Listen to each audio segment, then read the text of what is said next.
The following podcast is a W2M Network original production. Visit W2Mnet.com for all of our other great podcasts, plus news, reviews, articles, and opinions from the worlds of wrestling, video games, football, and entertainment. Wrestling to the Max, NXT Review.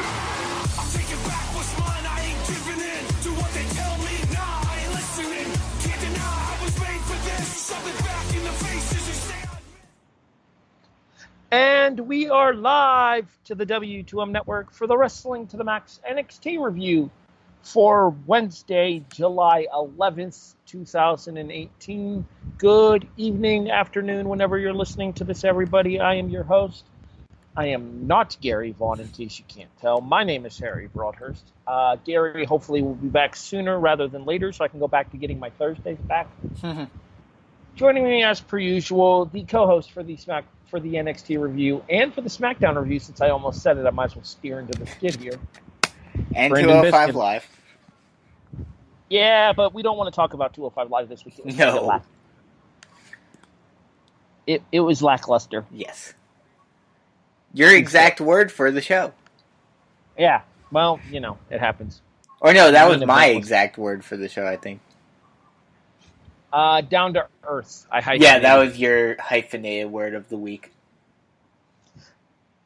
Speaking of things that need words of the week, what do you say we go ahead and get into the NXT review here, so that way you can get back to watching the Padres-Dodgers game you wanted to watch? Let's do it.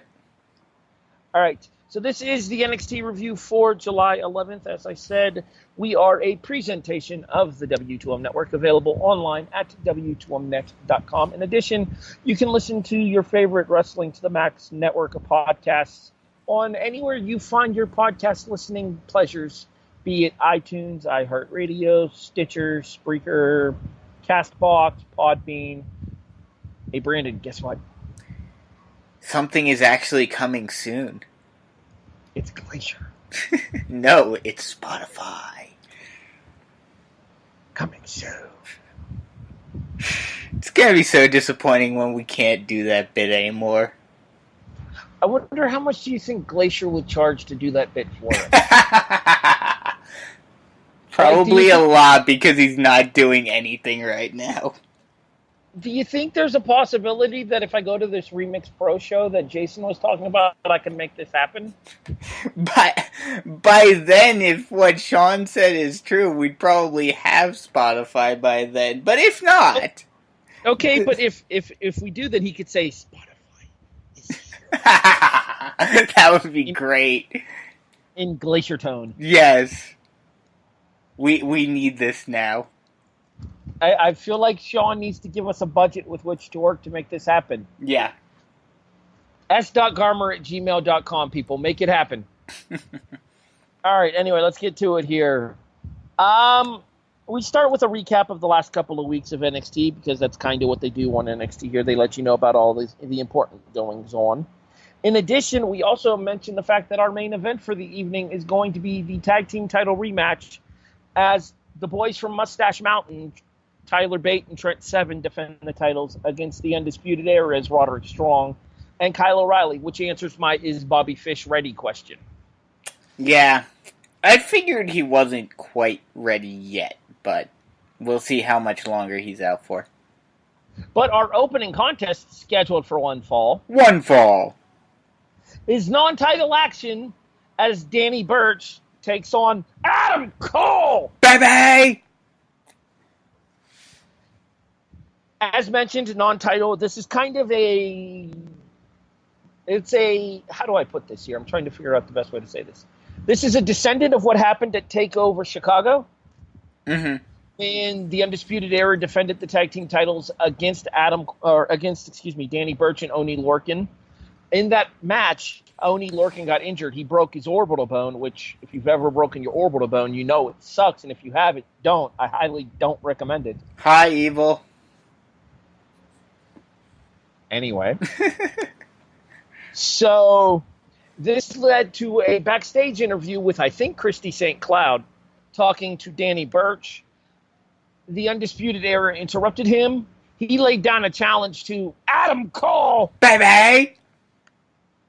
And the challenge was accepted for tonight's episode of NXT Television. In the end, a very rare occurrence in the WWE here, although technically this isn't the WWE, this is NXT, but by proxy, a clean heel pinfall victory as the original last shot, the super kick, sets up the new last shot, the Shining Wizard to the back of the head, and a 3 count later, at 8 minutes and 50 seconds, your winner of this contest is Adam Cole! Baby! Feel better. We got 3 of them in there. That's pretty good. We got the trifecta. Your thoughts on the opening match? Yeah, I mean, I guess considering he doesn't really have any distinctive allies right now, a run-in shenanigans finish, and plus Adam Cole, baby, is still, while yes he is a heel, he's still being pushed as a very good competitor in NXT, and he's not one of those chicken you know what heels who need the help in order to win. He is I won't say monster heel, but he is a good heel who, he can win on his own, even if he's sometimes using questionable tactics. Like, the best comparison, obviously this isn't WWE, but the best comparison I could probably use for him is Marty Scurll. I mean, if I were to put it a little bit more to American fans, I would say Eli Drake. That's actually a good one, yeah. Where he's more of just a cocky heel who, can still win. He's that cocky, obnoxious, overbearing heel, but the problem is he's just so damn good in the ring and so good on the microphone that you can't help but like. Oh yeah, of course. Well, that comparison's a lot more apt than I originally realized. Yeah. Because dummy, yeah. Yeah. He is the only reason I'd want to do Impact Wrestling reviews. So that way we could go Eli Drake. And I could say dummy, yeah. All right, go ahead. Back to Adam Cole, baby. But yeah, I mean, I'm glad that Adam got another win. And Undisputed Era definitely, is obviously the top faction in NXT right now. But I think sooner rather than later, Adam Cole, baby, needs to get an NXT title run. Well, I got a funny feeling. I think I know where they're going to go for TakeOver Brooklyn for him. Oh, what would that be? And they kind of teased it in the 6-man tag team match that we got last week on NXT TV. I honestly would not be surprised to see Cole go one-on-one with the man that he pinned in the 6-man tag match last week, Ricochet. Oh, damn, that would be an incredible match. I'm just saying it's something that I could definitely see happening, specifically due to the fact that Ricochet picked up a clean pinfall, decisive pinfall victory over Velveteen Dream at TakeOver Chicago. So you got to think that Ricochet's got to be in line for some kind of title shot here. And with Aleister Black currently tied down with Tommaso Ciampa, and to an extent, based on what we saw tonight, Johnny Gargano, then why not put a Ricochet into the North American title picture here and use that belt for like a secondary title for NXT? Yeah. Well, I mean, I think that was the original point for it, was for it to be a secondary title. And I think having that would actually be a cool way to kind of give the North American title some prestige, is basically make the North American title kind of like what the Intercontinental title was back in the day. Where, the wrestler's title? Yes, exactly. It's the technical wrestler's title. Yeah, but you say that, but Aleister Black, Ciampa, and Gargano are no slouches. No. I'm not saying they're not, but I'm saying, it's that the up-and-coming title. Exactly. The NXT North American title should be that title of no matter who's in it, like, have those top of the line technical guys where you're saying, yeah, this may not be the main event, but this is going to be the fight that steals the show. Outside of Full Sail, Candice LeRae is interviewed talking about what's gone on recently and the fact that she got back into the winning circle last week on NXT TV with a beautiful lion salt. Bravo, Candice. Bravo. Mm-hmm. And she runs into Shayna Baszler. She confronts Baszler about what Baszler said about her last week on NXT TV. Baszler proceeds to laugh it off and tells her to go back to being a sidekick, and Candice slaps the ever-loving dog piss out of her. It breaks down into a fracas, and Steve Corino makes the save. Goes back to the conversation we were having via Facebook Messenger while I was watching it. I pop for the King of Old School. Oh, of course. It's always funny, like, the truly in-the-know fans and the ones who have been watching forever, seeing some of the, the older guys who have become road agents or, backstage guys, them running in to break up something, and you're popping more for seeing them on TV than you are for anything that's actually going on between the current people. I mean, for the longest time on Monday Night Raw, the highlight for me was Jamie Noble, boy! Or seeing Devon run out every now and again. All right, so we continue on as Kathy Kelly interviews Dakota Kai as well. Her comments are also about Shayna Baszler. I'm sensing a recurring theme here. Dun, dun, dun! Lacey Evans, complete in Gone with the Wind apparel, shows up and runs down Dakota. Dakota's having none of that ish and promises to kick the class straight off of Lacey's face next week on NXT TV. Our next contest, scheduled for one fall, is women's division action as Kairi Sane takes on Vanessa Borne. Okay, so Vanessa's improving, but she's not what I would call good. No. Kairi does her best to keep control of this contest here. I think that there's potential with Vanessa Borne. I think that Vanessa is somebody that could eventually get there. She's not there yet, though, and the reason I say that is because her ring work is still a little clunky, and I don't think she has her character down yet. Well, wasn't she one of the people that they brought in from elsewhere that had no wrestling background?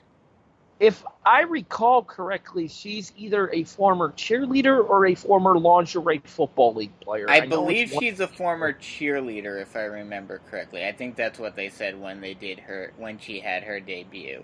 I think she was with an NBA, either an NBA or an NFL team. I think it was NFL. I want to say it was the Cardinals. I'm not certain. I think you're right, actually. Yeah, you may be right.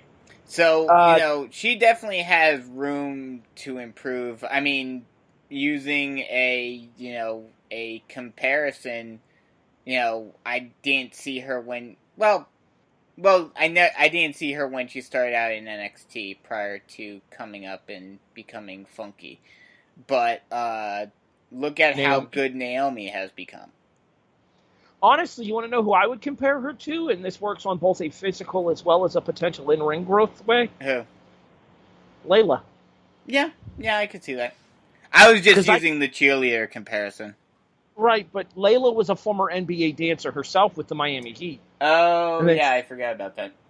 And then she transitioned into the world of sports entertainment. Easy for me to say, by the way. I'm apparently having an evening already tonight. Layla transitioned into the world of sports entertainment and became a wrestler as well. And she went through, I want to say it was DSW when Layla, it might have been FCW still at that point, but I think it was DSW when Layla broke in. Well, I know she came in through Tough Enough, and then she went down to one of the training camps for additional seasoning. Mm-hmm. But that's who Vanessa Borne kind of reminds me of in terms of both physical stature in regards to her looks. She even has the wavy black hair that Layla had. Mm-hmm. But yeah, so as long as she puts the work in, I definitely think she can improve and be someone who's at least a respectable wrestler. What do you make of Kairi's new submission finisher, the Anchor? I mean, it's basically okay. So let me see if I can use my best play-by-play abilities to describe this move to the uninitiated. Think Muda Lock, but with a Boston Crab instead of an STF. Mm-hmm. I mean, I like it. it adds some depth to her moveset where, a lot of wrestlers nowadays, they go one way or the other. It's always either a pinfall victory or a submission victory.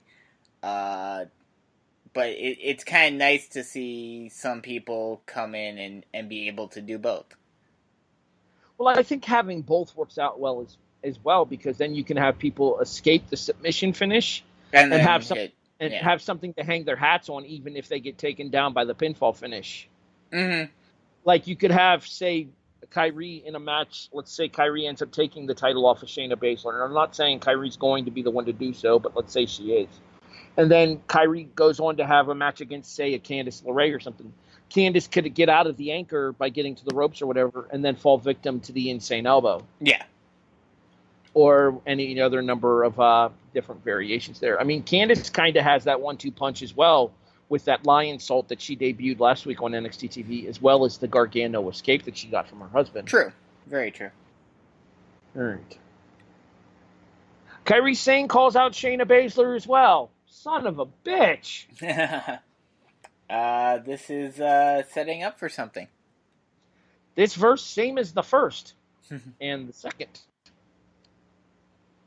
We are then officially announced that it will be a fatal four-way on next week's episode of NXT Television in the women's division, where the winner has to wait all the way to take over. Well, I guess technically next week would be the NXT after Extreme Rules, so the next pay-per-view would be SummerSlam, would it not? Yeah. Well, then they go to take over Brooklyn 4? Yes. 5? 4. 4. As the challenger to Shayna Baszler in the NXT Women's title, the 4 women in this match: Candice LeRae, shocker; Kairi Sane, shocker; Bianca Belair, not a surprise; Nikki Cross. Wait, what? One of these things is not like the others. So much for your prediction yesterday. Nope, stand by it. And if you're wondering what he's talking about, go ahead and go back and listen to the Wrestling to the Max SmackDown Live review for July 10th, 2018. It has our Extreme Rules predictions in it. Chill. Well played, sir. Well played. Anywho, speaking of champions, segue. NXT champion Aleister Black is interviewed. Back? He's welcomed back. He was gone for a week, and now he's returning. Some champions actually show up on a week-to-week basis. Others show up in a cage and attempt to knock Daniel Cormier on his ass. Anywho. And it's walking camera interview time until Aleister runs into Johnny Gargano, who looks like he hasn't slept since TakeOver Chicago. Seriously, can we get that dude a Xanax or something? Like, for real. And this is me saying that. I'm like anti-medication, period. But seriously, let's get Johnny an Ambien or something. Come on, people. The wellness policy does not support his not sleeping. Anyway. Gargano tells Aleister that Ciampa cannot become NXT champion. Aleister is aware of this. Gargano tries to reiterate. Aleister tells him to cut his crap. He understands he's going to do what he has to do. And Gargano needs to worry about himself. Black steps into the building, and Tommaso Ciampa jumps him, laying him out with a hanging DDT off of a massage table. That's not what that's for, Tommaso! Did you see Randy Orton kind of give his Orton type approval on Twitter? The hanging DDT thing? Yeah. Yeah, well, in fairness, it's not like Randy's long for wrestling anyway. Yeah. But, yeah, the hanging DDT off of a massage table, because it was there, sees Aleister Black laid out, Tommaso Ciampa sitting there waving by like an a-hole, and our NXT heavyweight title match in 2 weeks now in considerable jeopardy. I'm telling you, triple threat at TakeOver Brooklyn. You're probably right there.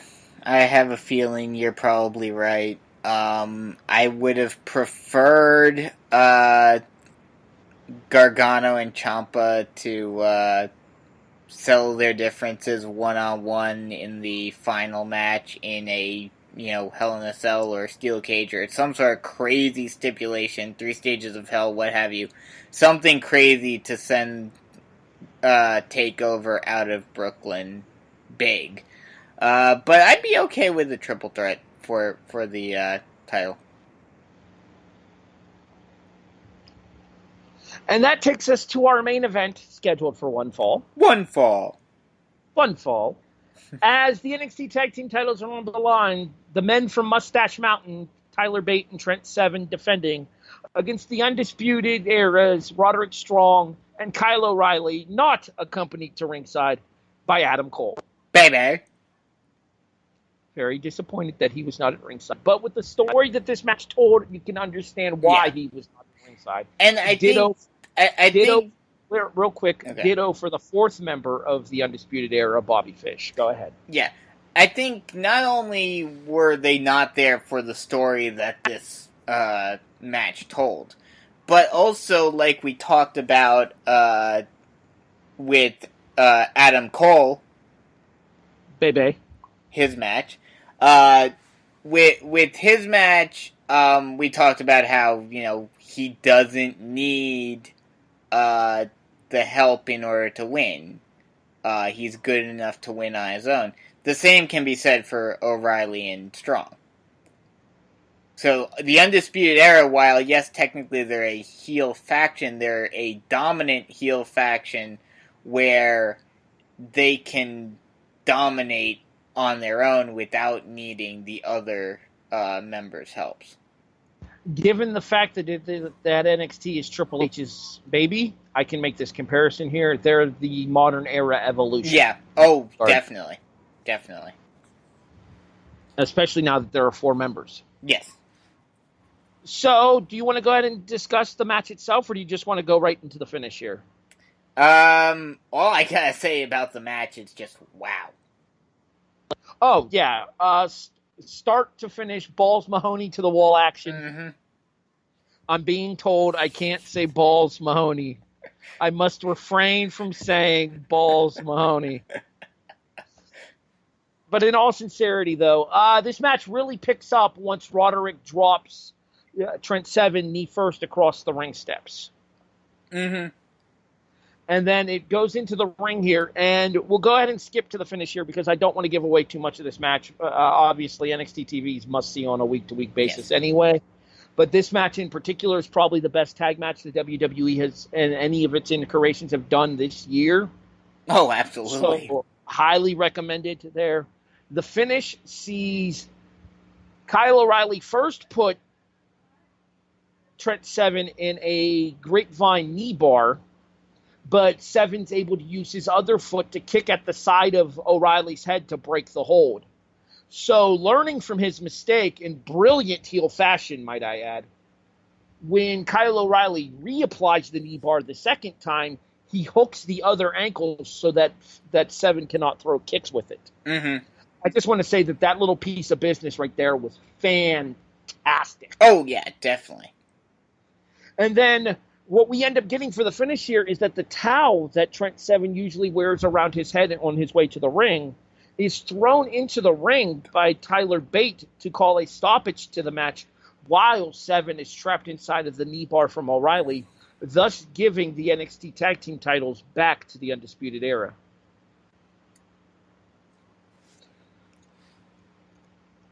First of all, I want to get your thoughts on the finish because I've seen people bitching about this finish, and I'll address those. Yeah, okay, well then I might as well go ahead and talk about this here. I saw people bitching about this finish because you can clearly see referee Drake Younger words telling Tyler Bate that if he comes into the ring and breaks up another submission hold, he's going to disqualify the boys from Moustache Mountain.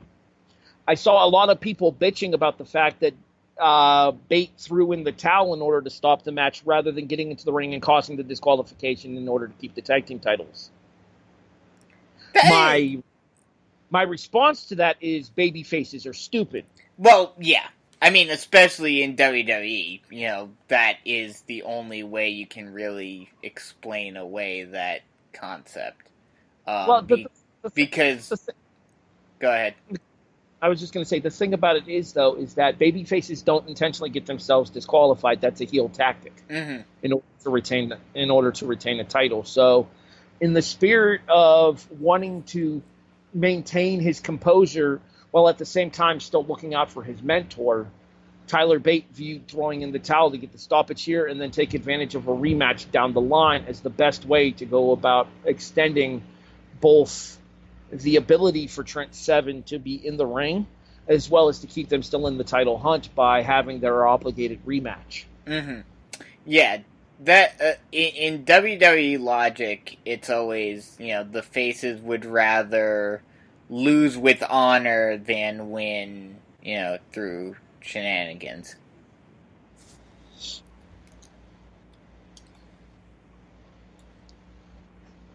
Well, your thoughts on how the Undisputed Era come out of this match looking? They definitely look strong, especially with how they took Seven out of the match earlier on, and it looked like he was going to be completely out, and then he tagged himself in and whatnot. But at the same time, the Undisputed Era and fans of them can definitely, twist it as, it was just him, not willing to tap out. We were able to put it on him and hold him in there for an extended period of time. But the fact that Seven did not tap, in spite of the fact that he was in that hold for a very long time, yes, especially in WWE logic, it's, the faces are so resilient and not willing to give up and all of that. But it does kind of make Undisputed Era, not look as strong as you would have liked them to.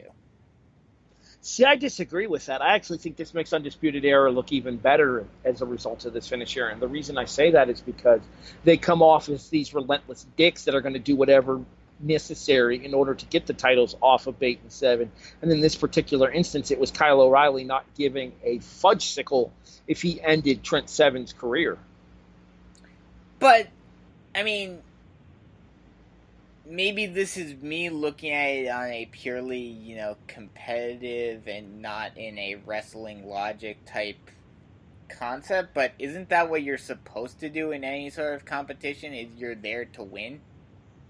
Well, of course, but at the same time, they had the extra added dickishness of trying to end Seven's career. The only reason why they were trying to end his career was because he wasn't tapping out. If he had tapped out, they would have let go. I don't necessarily know that I agree with that, because let's be honest here, Kyle O'Reilly is kind of a douche. And I'll agree with that, but I mean that in the best way possible. Oh, no, I agree with that, and I understand what you're saying, but, I think, while, yes, he might have held on to it for a tiny bit longer, it's not like that's a what-if type situation, them holding on to it for as long as they did was only there because Seven would not tap. Can I also point out a quick hidden highlight of this matchup to me that's something that made me chuckle that wasn't necessarily something that everybody will pick up on? Okay. Do you know how when they do the big match introductions in NXT, and they have like the in-ring introductions there with both of the teams or the individual participants and stuff? Did you catch Tyler Bate air guitaring at Kyle O'Reilly with the NXT Tag Team title? No, I didn't notice that. Damn, I missed it. I popped so hard for that. I'm disappointed. But now, hey, that's the good thing about Undisputed Era getting their titles back. We get to see Kyle O'Reilly's brilliant air guitaring on the title again. Better air guitar, Kyle O'Reilly with the NXT Tag title or Hogan with the WCW title? I gotta go with O'Reilly. I think I gotta go with O'Reilly too, because O'Reilly's actually air guitaring it to the tune of their NXT Tag Team theme. Hogan isn't anywhere near to the beat of Voodoo Child when he's doing his air guitaring. No, not at all. We'll talk more about Hogan's air guitaring once we get into How the War Was Won, coming soon to the W2M Network. That's going to be so weird and so annoying having to watch all of those episodes of Nitro with him doing the air guitaring and not having the music to back it up. You could always just pull up YouTube on like a tablet or something in the background and listen to the Jimi Hendrix there. But I'd have to pull it up on YouTube. I'd have to pull up the Hogan version where it's saying, like, the greatest icon in wrestling. I'm sure you could find it. I'm sure I could, but it's still annoying. YouTube is pretty spectacular about that. You know what else YouTube is spectacular about? What? Having old episodes of W2M Network podcast. Yes. So, I think we've gotten all of our bits in today. I think just about. More or less. Mm-hmm. The only thing missing is the co-hostess with the mostest. Yep. Are you guys doing anything for Extreme Rules on Sunday? I don't know fully yet. I have to talk to her about that. What's going on with that? I know I'm not. Yes, because you're going to be there. I'm otherwise obligated. That is, unless you guys wait until I get home to do it, and then I can give, like, a live perspective. Yeah, that would probably be at, what, like 1 o'clock in the morning? That's being generous, but yeah probably. Yeah, no, I'll pass. All right, well, what do you say we put a nice, tidy little bow on this episode first before we start talking about what's coming to the future? Let's do it. All right, scale of 1 to 10, Brandon, where do you fall for this week's episode of NXT TV? I'm going to give it an 8. The opening match was pretty good. The stuff with all the women and everything and setting up the Fatal 4-Way was fun. The whole Ciampa, Gargano, and Aleister Black stuff, it furthered that feud. And then the main event was Balls Mahoney to the wall. I'm hearing I cannot say Balls Mahoney. We are not allowed to say Balls Mahoney. Man, what happens when he shows up in the WWE? Oh, wait, we won't get that far. Yeah. Yeah, he never does end up in WWF or WCW during the war, does he? I mean, technically Santa Claus at the end of 95. Yeah, you're right. I'm a little bit higher than you are on the show. I'm at an 8.5. Okay. Angle advancement in the women's division, finally getting us on the path to finding a number 1 contender for TakeOver Brooklyn. Mm-hmm. Even if I don't necessarily agree with one of the participants in that match, I think Dakota Kai would be a much better 4th person than Nikki Cross at this point. Well, especially if, the rumors and what you were talking about on SmackDown, does come to fruition. This may be her, last hurrah to put someone over, especially if she ends up beating the pin. Again, SmackDown review show. Anywho. But you have progression with Vanessa Borne, who, like I said, she's still clunky, but she's getting there. And there's potential. She doesn't look completely out of her league. Mm-hmm. Which is more than you can say about some of the women that get put on NXT television. Luckily, in recent memory, ever since the Mae Young Classic happened, we haven't really had anyone that hasn't been up to par at all. I think Aaliyah's still very hit and miss. She wasn't part of Mae Young Classic, though, and we don't really ever see her. She's been around for a while and hasn't really done anything. Like, I'm a little biased. I have a fondness for Arabic women. So I find Aaliyah to be incredibly attractive. But yeah, it's not there in ring yet for her. Mm-hmm. Mm-hmm. All right. Anyways, so as I was saying though, some good angle advancement in the women's division. Adam Cole, baby, makes the North American title look good by having a very strong, successful, clean, non-title defense against Danny Burch. And as you mentioned, the main event is I can't say Balls Mahoney to the wall for the NXT Tag Team titles. One word review, Brandon.